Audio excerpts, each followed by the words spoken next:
महेश और नीरज पड़ोसी थे। दोनों के ठेले थे। महेश का नारियल पानी का ठेला था और नीरज का आइसक्रीम का ठेला। रोज सुबह 9 बजे दोनों अपने ठेले को लेकर निकल जाया करते थे और फिर पार्क के बाहर अपना ठेला लगा दिया करते थे। महेश नेक दिल इंसान था जो दूसरों की मदद करता था। पार्क के बाहर एक गरीब भिखारी बैठा करता था। महेश उसके लिए रोज घर से खाना लाया करता था। ये लो चचा, ऊपर वाला तुम्हें बरकत दे बेटा। महेश को गरीबों की मदद करना पसंद था। वहीं नीरज खुदगर्ज था। अरे भाई महेश, ये तुम रोज रोज इस भिखारी को खाना क्यों लाते हो?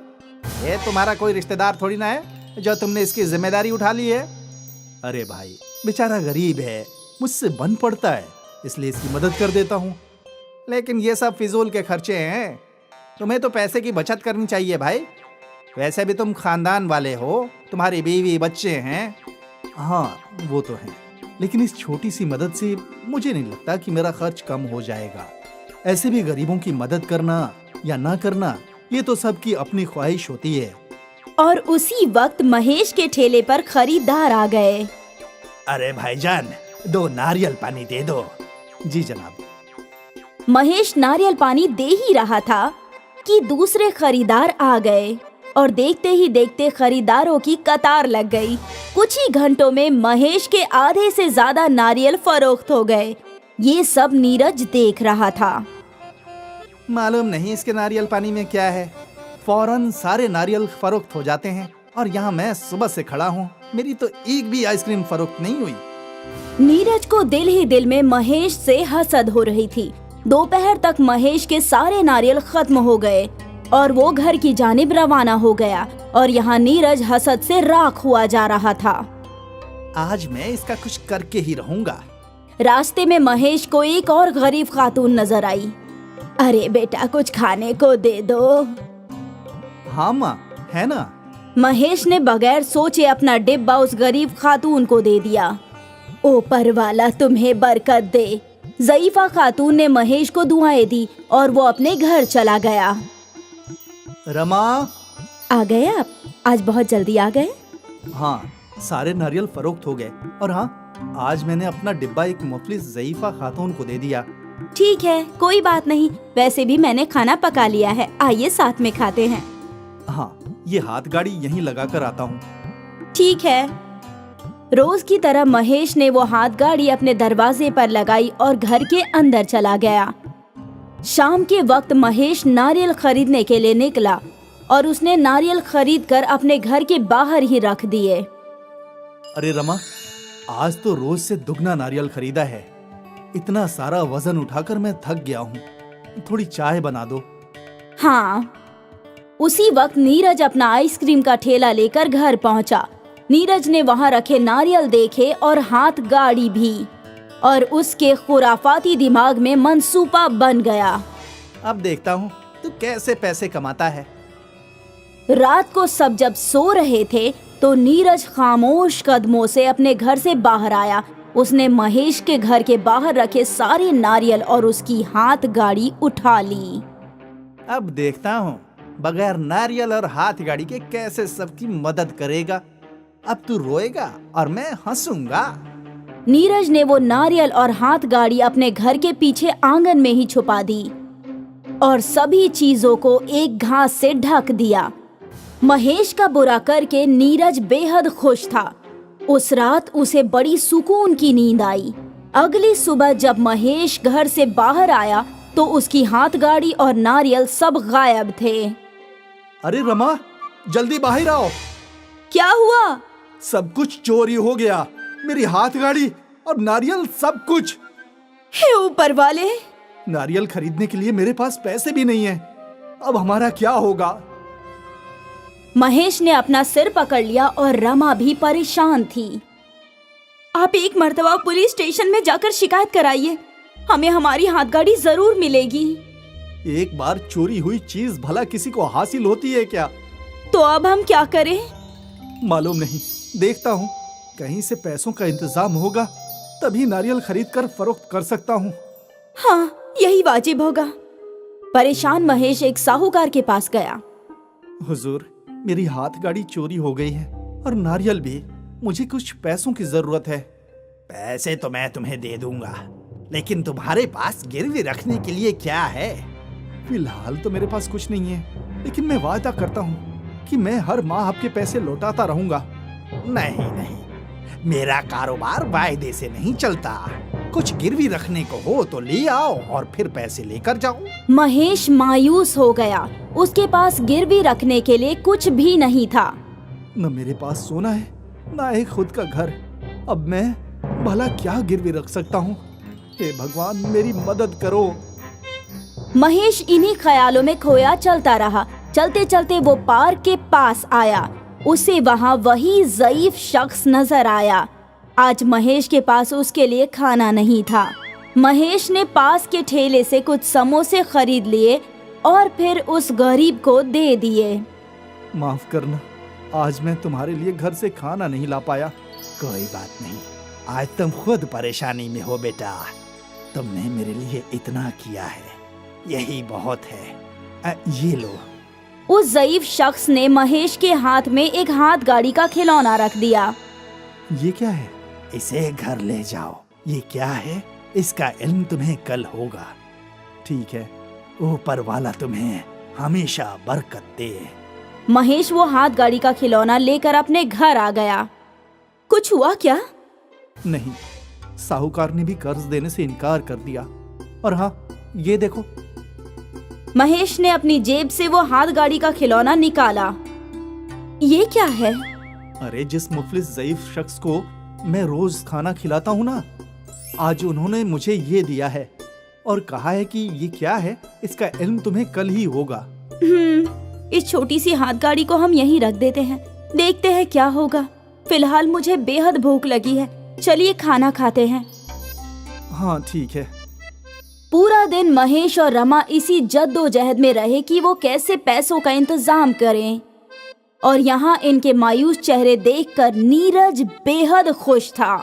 ये हुई ना बात। इस रात भी नीरज चैन की नींद सोया, लेकिन अगली सुबह जब वो घर से बाहर निकला तो उसका आइसक्रीम का ठेला एक छोटे खिलौने में तब्दील हो चुका था। और यहाँ महेश के घर में करिश्मा हो गया। जब महेश और रमा उठे तो उनके सामने एक नई हाथ गाड़ी थी जिस पर बहुत सारे नारियल थे। हे भगवान!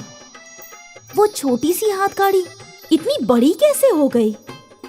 कुछ वक्त बाद महेश अपनी नई हाथ गाड़ी लेकर बाहर निकला और ये देखकर नीरज ने अपना सिर पकड़ लिया। मैंने तो महेश का बुरा करना चाहा था, ऊपर वाले ने मेरे साथ ही बुरा कर दिया। नीरज ने महेश का बुरा चाहा, लेकिन महेश को जादुई नारियल का ठेला उसकी नेकी की वजह से हासिल हुआ।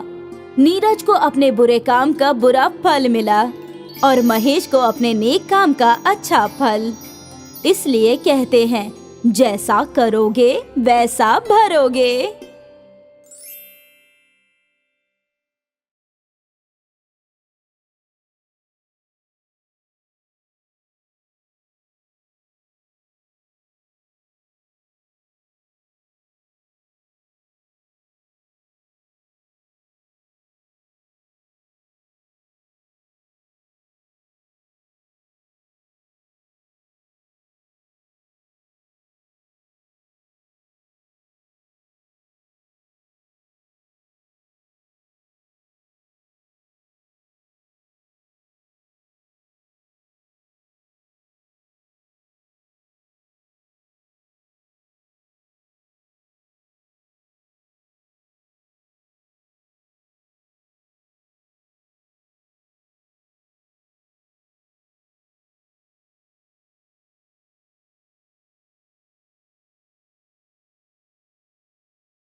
शुभम और रवि दोनों भाई थे। उनके वालिदैन के इंतकाल के बाद दोनों ने घर का बंटवारा कर लिया। आधे हिस्से में बड़ा भाई रवि अपनी बीवी के साथ रहता था और आधे हिस्से में शुभम अपनी बीवी साधना के साथ रहता था।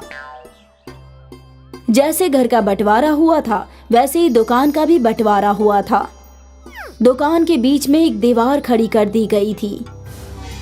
आधी दुकान में रवि स्त्री का काम किया करता था और आधी दुकान में शुभम और साधना ढाबा चलाया करते थे। आ गई बहू, मैं तुम्हारा ही इंतजार कर रहा था। आपकी चाय मैं अभी चढ़ाती हूँ जेठ जी। हाँ हाँ। रवि और शुभम दोनों भाइयों में कोई रंजिश न थी। दोनों एक साथ हंसी खुशी रहते थे। भाईजान कल सुबह घर पे मुर्गा पकाने वाले हैं, आ जाना आप। हाँ हाँ, तेरी भाभी से छुप कर आ जाऊंगा। अरे जेठ जी, मैं आपके लिए और भाभी के लिए भी मुर्गा पका दूंगी। ना ना ना ना, ऐसा ना करना। मैं अपनी बीवी को बखूबी जानता हूँ। वो ना मुझे तुम्हारे हाथ का कुछ खाने देगी और ना खुद खाएगी। जैसा चल रहा है वैसा ही सही है। कम से कम मैं छुप छुपा कर तुम्हारे हाथ का जायकेदार खाना तो खा सकता हूँ। ठीक है जेठ जी। साधना ने रवि को चाय पेश की और फिर ढाबे का काम शुरू किया। खरीदार आने लगे। बाजी 2 चाय और 1 ऑमलेट पाव। ठीक है भाईजान। साधना किचन संभालती और शुभम खरीदारों को। दोनों मिलजुल कर काम करते थे। सुबह से शाम तक उनका ढाबा चलता रहता और फिर शाम के समय साधना सबके लिए नाश्ता बनाती। जी जी आइए, मैंने आपके लिए स्पेशल अंडा भुर्जी बनाई है। अभी आया। साधना, रवि और शुभम एक साथ बैठकर नाश्ता किया करते थे। खुश रहो बहू, तुम्हारे जैसी बहू हर खानदान को मिलनी चाहिए। तुम जैसे शुभम की मदद करती हो, मैं भी सोचता हूँ कि काश गायत्री भी मेरी ऐसे ही मदद करती। कोई बात नहीं भाईजान, कहते हैं ना माले में सारे मोती एक तरह के नहीं होते, वैसे ही सभी लोग अलग अलग होते हैं। अलग होना भी ठीक है। गायत्री को तो बस लड़ना झगड़ना आता है। शादी के बाद तुमसे लड़कर बंटवारा करा दिया और अब तुम अलग हो गए हो तो मुझसे लड़ती है। मेरी तकलीफ मैं ही जानता हूँ। मेरी छोड़ो, तुम दोनों के लिए मैं बेहद खुश हूँ। ऊपर वाला तुम दोनों को कामयाबी अता फरमाए। शुक्रिया जेठ जी। भाईजान कल दोपहर में घर आना मत भूलना। वो तो मैं कभी नहीं भूलूंगा। साधना के हाथ का पकाया जायकेदार मुर्गा कैसे छोड़ सकता हूँ। अगली दोपहर अपनी बीवी से छुपते छुपाते रवि शुभम के घर आया। अरे बहू बहू, जल्दी खाना लगाओ। गायत्री को झूठ बोलकर निकला हूँ कि दोस्त के घर खाना खाने जा रहा हूँ। अभी पेश करती हूँ जेठ जी। साधना ने तीनों के लिए खाना पेश किया और फिर तीनों ने मिलकर हंसी मजाक करते हुए नोश फरमाया। ऐसे ही तीनों एक साथ खुश रहा करते थे। एक रोज शुभम शहर से सामान लाने जा रहा था। भाईजान मैं शहर से सामान खरीदने जा रहा हूँ, आप जरा साधना का ख्याल रखना। ये भी कोई कहने की बात है। रुको, 10 मिनट में काम खत्म करके वहीं चला जाता हूँ। इसकी कोई जरूरत नहीं है, साधना तन्हा संभाल लेगी भाईजान। हाँ हाँ, मुझे इल्म है, लेकिन मैं भी उसकी मदद करना चाहता हूँ। तू जा, हम देख लेंगे। ठीक है भाईजान। शुभम चला गया और फिर रवि अपनी दुकान छोड़कर ढाबे में काम करने चला गया। रवि कस्टमर्स की प्लेट उठाने लगा। अरे जेठ जी रहने दीजिए, मैं करती हूँ। तुम जो कर रही हो वही करो, मैं हूं ना। थोड़ा काम मैं भी कर लूंगा और इसी बहाने तुमसे गुफ्तगू भी हो जाएगी। वो भी है। ढाबे पे कस्टमर्स आते गए और साधना ने रोज की तरह किचन संभाला और रवि ग्राहकों को देखने लगा। सब कुछ सही चल रहा था कि यकायक गैस खत्म हो गई। अरे रे रे रे, ये भी अभी होना था। क्या हुआ बहू? जेठ जी, गैस खत्म हो गया है। ग्राहकों का ऑमलेट का ऑर्डर है। अब मैं क्या करूं? लगता है अब ग्राहकों को वापस भेजना होगा। नहीं नहीं, ये तो बिल्कुल सही नहीं है। तुम एक काम करो, ऑमलेट बनाने के लिए अंडे मिक्स करो, बाकी तुम मुझ पर छोड़ दो। साधना ने ग्लास में अंडा फोड़ा और उसमें नमक और मसाला, प्याज, मिर्च डालकर मिक्स करने लगी। रवि अपने दुकान से एक नई इस्त्री लेकर आया। इस इस्त्री का क्या करेंगे जेठ जी? तुमने वो बिजली से चलने वाला चूल्हा देखा है ना? जैसे वो होते हैं वैसे ही ये इस्त्री है। तुमने जो ऑमलेट मिक्स किया है वो इस इस्त्री पे डाल दो। क्या ऑमलेट बनेगा? कोशिश करके देखते हैं। रवि ने इस्त्री की वायर बोर्ड में लगाई और जब इस्त्री गर्म हुई तो साधना ने उल्टी इस्त्री पर अंडे का ऑमलेट घोलकर डाल दिया और वो अंडा पकने लगा। देखा? करीब 2 मिनट में ऑमलेट पक गया। साधना ने ऑमलेट को प्लेट में परोसा और ग्राहक के पास ले गई। अरे ये कैसा ऑमलेट है? मुसल्लस शक्ल का। ये नया है भाईजान, आप खाकर तो देखिए। उस ग्राहक ने वो ऑमलेट खाया और उसे वो बहुत लजीज लगा। जायका तो बहुत खूब है और शक्ल भी एकदम नया। उसे देखकर दूसरे ग्राहक ने भी उस त्रिकोण ऑमलेट का ऑर्डर दिया। मुझे भी वैसा ही त्रिकोण ऑमलेट चाहिए। मुझे भी। साधना इस्त्री पर त्रिकोण ऑमलेट बनाती गई और ग्राहक चाव से उसे खाते गए। कुछ घंटों बाद शुभम सामान लेकर लौटा तो ढाबे पर लगा मजमा देखकर हैरान रह गया। अरे ऐसा मजमा क्यों? ये मजमा जेठ जी के इस्त्री वाले ऑमलेट के लिए है। स्त्री वाला ऑमलेट? रवि ने शुभम को इस्त्री वाले ऑमलेट का किस्सा बयां किया। अरे देख, मुसल्लस ऑमलेट खाने के लिए कितना मजमा लग गया है। वाह भाईजान, आपने तो कमाल कर दिया। और फिर तीनों मिलकर ग्राहकों को ऑमलेट देने लगे। त्रिकोण ऑमलेट वाला ढाबा मशहूर हो गया। साधना और शुभम सोशल मीडिया पर वायरल हो गए। एक रोज रवि अपने घर पर नोश फरमा रहा था। तुमने साधना और शुभम की तरक्की के मुतालिक सुना क्या? सिर्फ सुना नहीं, देखा है। उसके ढाबे पे इतना मजमा लगा रहता है ना कि कभी कभी ख्याल आता है कि काश हमारा बंटवारा नहीं हुआ होता, हम दोनों एक साथ कमाते, मेरे पास भी बहुत पैसे होते शुभम की तरह। क्या हम एक मर्तबा शुभम से इसके मुतालिक बात कर सकते हैं? क्या बात करूं? आप कह दीजिए कि दोनों दुकान वापस जोड़कर बड़ा ढाबा खोलते हैं। लेकिन अगर फिर तुमने झगड़ा किया तो? मैं पागल थोड़ी हूँ जो आती हुई लक्ष्मी को रोकूंगी। ठीक है। रवि तो दिल ही दिल में बेहद खुश था। वो तो कब्ल से ही यही चाहता था। कुछ रोज बाद दोनों दुकानें जुड़ गई और ढाबा बड़ा हो गया। शुभम, रवि और साधना मिलकर ढाबा चलाने लगे।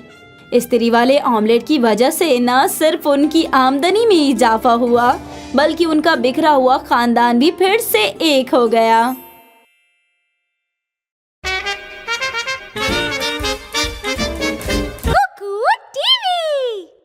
मंगलपुर नाम के एक कस्बे में एक छोटा सा खानदान रहता था जिसमें सविता नाम की एक खातून और उसके फर्जंद थे। अपने शौहर के अचानक इंतकाल के बाद घर का पूरा बोझ सविता पर ही आ गया था। 2 फर्जंदों की परवरिश और पढ़ाई लिखाई में ही उसकी सारी जिंदगी गुजर गई। लेकिन जब उसके बच्चे बड़े हुए तो सविता को एक बड़ा फैसला लेना था। अरे सविता बहन, तुम यहाँ आओ, अंदर आओ। क्या हुआ, सब खैरियत से तो है ना?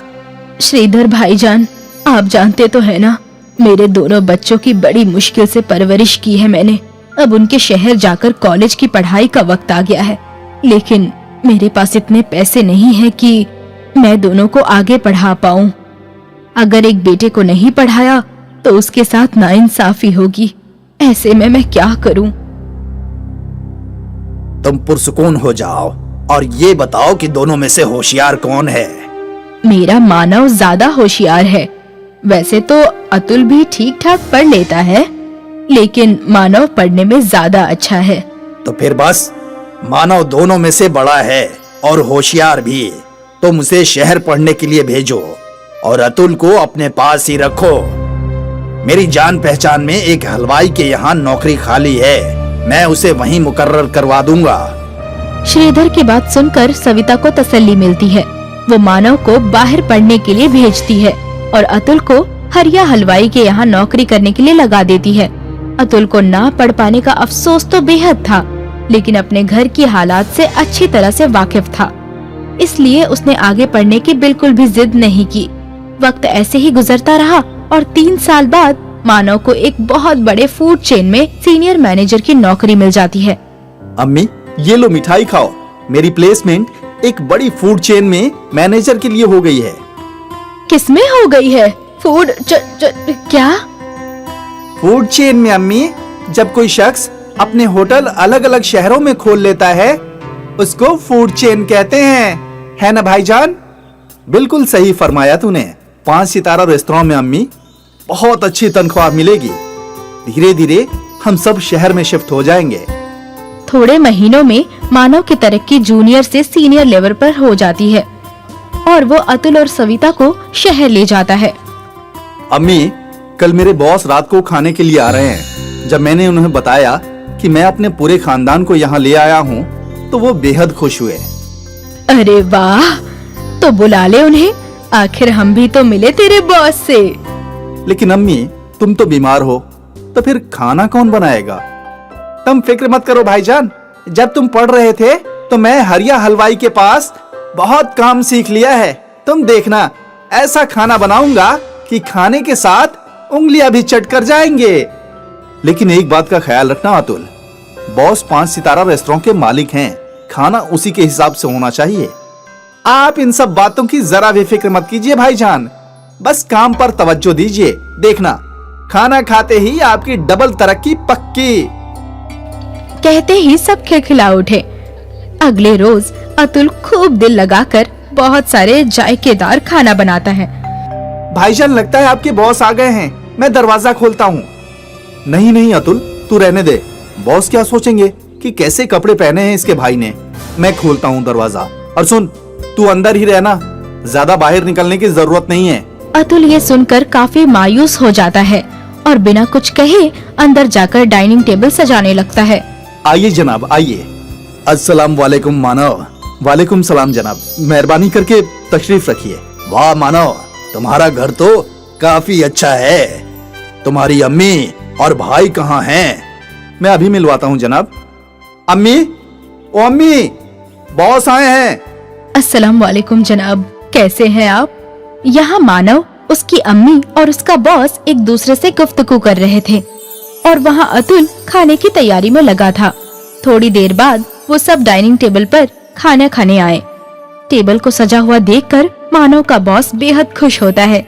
एक तरफ कांचे, दूसरी तरफ चाकू और चम्मच, टिश्यू, टेबल क्लॉथ, सब कुछ एकदम सलीके से था। उम्मीद करता हूँ कि आपको खाना अच्छा लगा जनाब। ये कमाल का है, किसने बनाया है? जी, मेरे छोटे फर्जंद ने, अतुल। अरे मानव, अतुल घर पे ही है, अभी तक तुमने उसका तारुफ नहीं करवाया मुझसे। वो जनाब, वो खाना बनाने में मशरूफ था ना, इसलिए।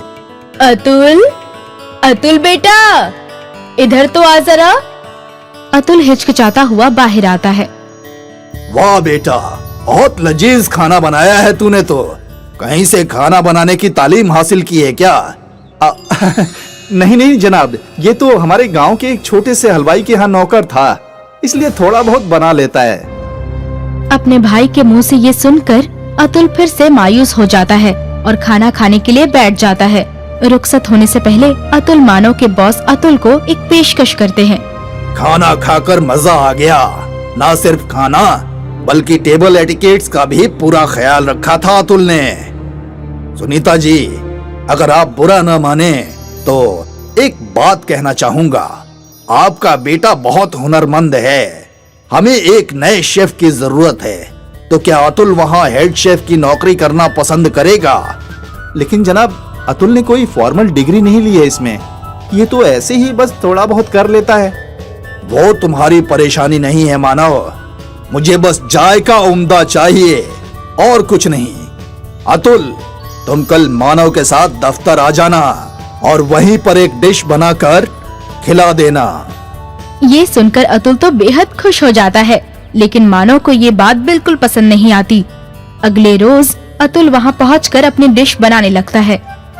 ये लीजिए जनाब, दाल बाटी चूरमा इटालियन ट्विस्ट के साथ। वाह वाह, बहुत खूब, बहुत बढ़िया डिश है। इसमें जो पुदीने का फ्लेवर है, आ हा हा हा हा। क्या आपको अच्छी लगी जनाब?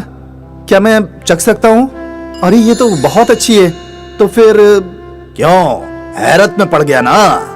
क्या हुआ जनाब? मैं कुछ समझा नहीं। अब तुम इसे खुद बताओगे या मैं बताऊं?